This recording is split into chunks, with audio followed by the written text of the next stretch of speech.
দোহাই লাগে, শোক প্রকাশ করতে হয়, কান্নাকাটি করতে হয়, গোপনে কর। আমি কিভাবে করব?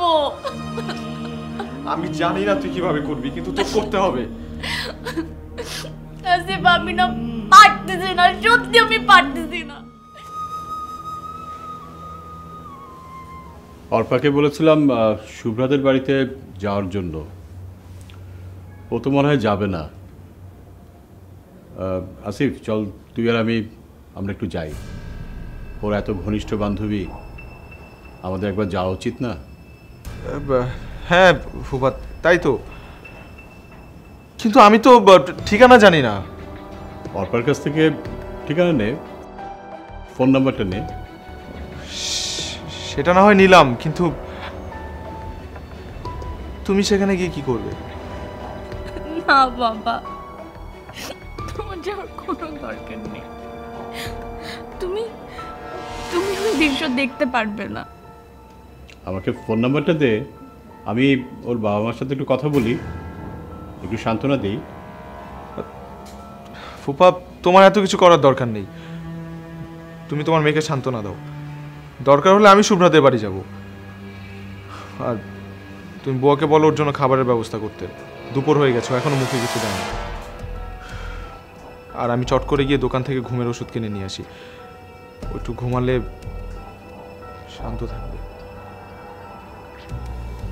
ঠিক আছে, যা ভালো মনে হয় কর।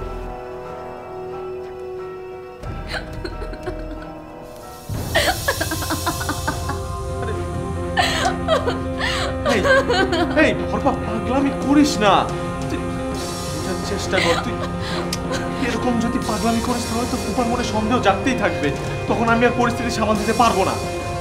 তোকে বলবে তো বলবে, আমাকেও জুতা পেটা করবে। দেখ, সে যেমন শান্ত তেমন আবার রাগি। বোঝার চেষ্টা কর, পরিস্থিতি আর খারাপ করিস না।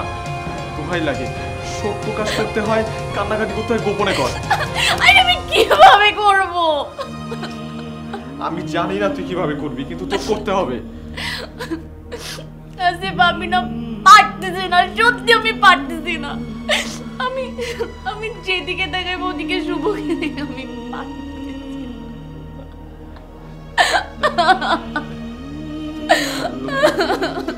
তোর পারতে হবে, তুই শোক, তুই শোক, তুই মন শক্ত কর। আমি তোর জন্য ঘুমের ওষুধ নিয়ে আসছি, তোর ঘুমাতে হবে। তুই শোক, শোক, সত্যি। আমি আর পারছি না আসিফ, আমি আর পারছি না।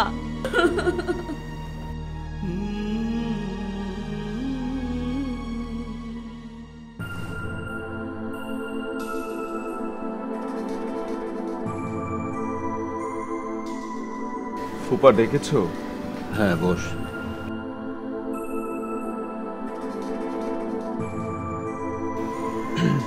বলো।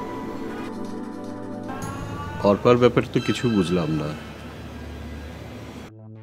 বান্ধবীর মৃত্যুতে কেউ এভাবে ভেঙে পড়ে?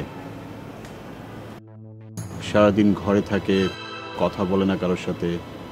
ইউনিভার্সিটি তো মনে হয় ছেড়েই দিল।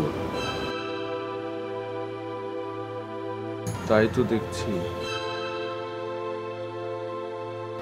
তুই ওকে একটু বোঝা, বান্ধবীর শোকে এভাবে নিজের জীবনটাকে নষ্ট করে দিবে। পড়াশোনা আবার শুরু করতে বল,